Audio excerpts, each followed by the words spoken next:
Hey everyone, welcome back. So, today we're doing something a little bit different for this explainer. We're actually diving into an incredibly familiar text, literally one of the most famous texts in the entire Western world.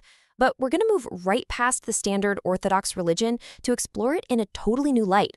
We're looking at the Lord's Prayer, sure, but we're going to analyze it as a universal tool for psychological grounding and just profound personal growth. Now, starting things off with a quote from a 13th century Sufi mystic might seem a bit surprising, but Rumi's words here completely disarm our expectations right out of the gate. He frames prayer not as this strict, exclusive, members only religious formula, but as a deeply shared human experience. It's this fundamental, universal spiritual yearning that just totally transcends any single doctrine. I mean, think about it. So many of us can just rattle this text off purely from memory. We just go on autopilot and recite it without a second thought. But if we actually hit the brakes, slow down, and examine the true anatomy of this text line by line, we discover some profound spiritual and psychological depths. It's basically a roadmap for living a good life, totally free of the magical thinking that can sometimes cloud our understanding. Okay, so before we even get to the words themselves, we have to look at how the early Christian mystic Origen approached this. He laid out these incredibly practical steps for preparing your mind to even enter a sacred space.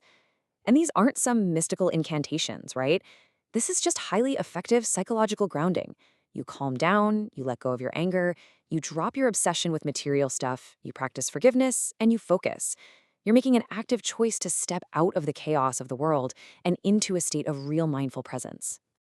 All right, let's jump right into that very first line, Our Father who art in heaven. Right away, this completely pivots our perspective. For centuries, these words have echoed everywhere from massive cathedrals to quiet living rooms, and they signal a massive shift in attention.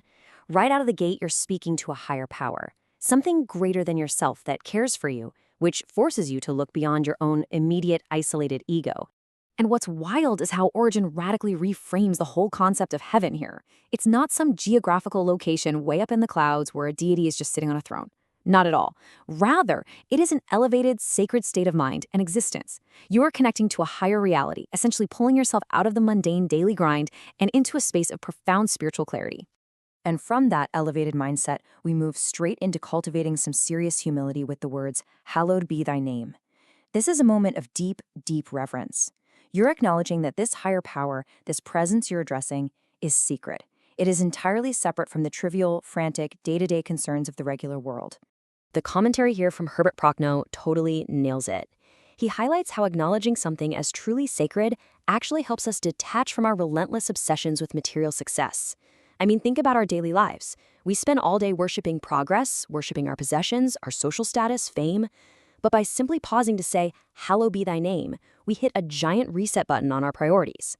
When you respectfully address holiness, you actually pull yourself into a more grounded, holy state too.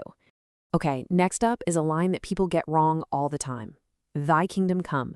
It sounds huge, right? Sweeping and intense, carrying the weight of some cosmic upheaval. Honestly, it kind of feels like we're asking for the end of the world as we know it.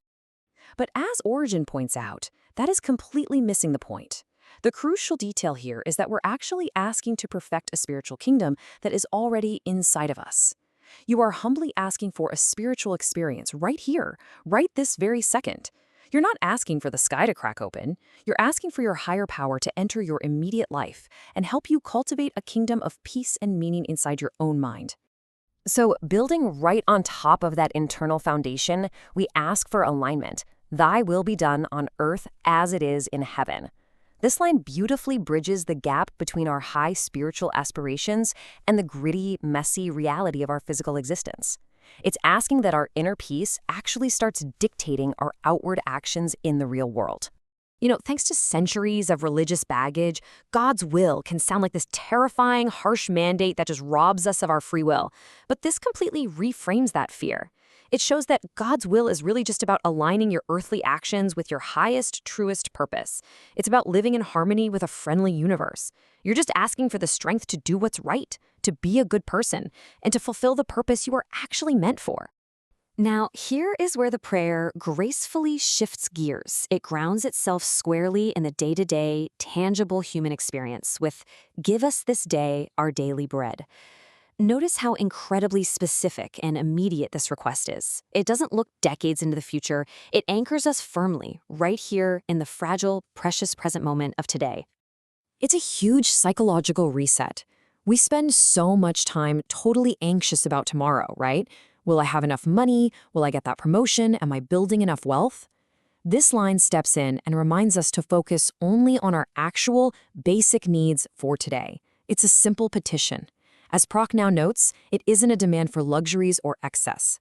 And even deeper, it's a reminder to seek what Origen calls the true bread of wisdom, rather than just obsessing over physical wealth. All right, this brings us to what is arguably the most challenging, truly transactional part of the whole text. And forgive us our trespasses as we forgive those who trespass against us. This is where the rubber finally meets the road. It demands real, uncomfortable action from us if we actually want to experience peace. Seriously, take a second and really ask yourself, what grievances are you holding on to right now? How is your own anger, your stubborn refusal to forgive someone, keeping you trapped in this tiny, rigid box of resentment? Because forgiveness, it isn't some magical bargain you just strike with the universe. It is a vital, step-by-step psychological process. First, you own up to your mistakes. Then, you take personal responsibility. Next, you extend that exact same grace to others. And the incredible secret here is that the more you forgive others, the more you unlock your own freedom. Freeing them from your judgment is literally the exact mechanism that frees you from your own spiritual prison. As we get closer to the end, we hit a powerful plea for endurance and wisdom, and lead us not into temptation, but deliver us from evil.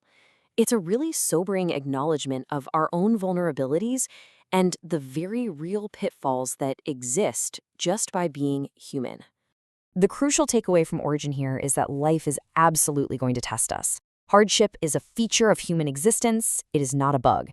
We aren't asking for some magical force field or a free pass to avoid the storms of life, because that is just impossible.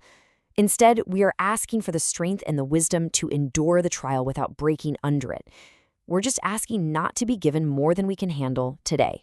Finally, we wrap the whole thing up with this massive, joyful affirmation of where true power actually lies. For thine is the kingdom, the power, and the glory forever. And here's the thing. You don't say this because your higher power has an ego and desperately needs to hear it. You say it because you need to hear it. Prochnow lays out exactly what does not control the universe, and it is so refreshing. We spend so much of our lives intimidated by empires, by politicians, by wealth, by the famous and the powerful. But this final line reminds us, point blank, the world does not belong to Caesar. It doesn't belong to the military or the billionaires or human ego. Ultimate authority and ultimate peace rest with a higher power. Letting go of that is a stunning release of our own anxiety about who's really in charge. And then we reach Amen. It's not just a polite way to sign off. It originates from a Hebrew affirmation meaning verily, truly, or so be it. It acts as a heavy, powerful period at the end of the sentence. It confirms your complete, totally sincere agreement with the elevated state of mind you've just spent the last few minutes carefully constructing.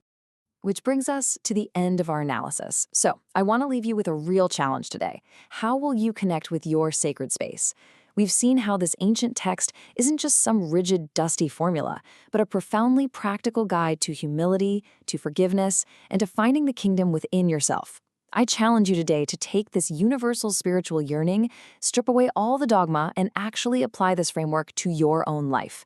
Thanks for joining me on this explainer, and I'll catch you next time.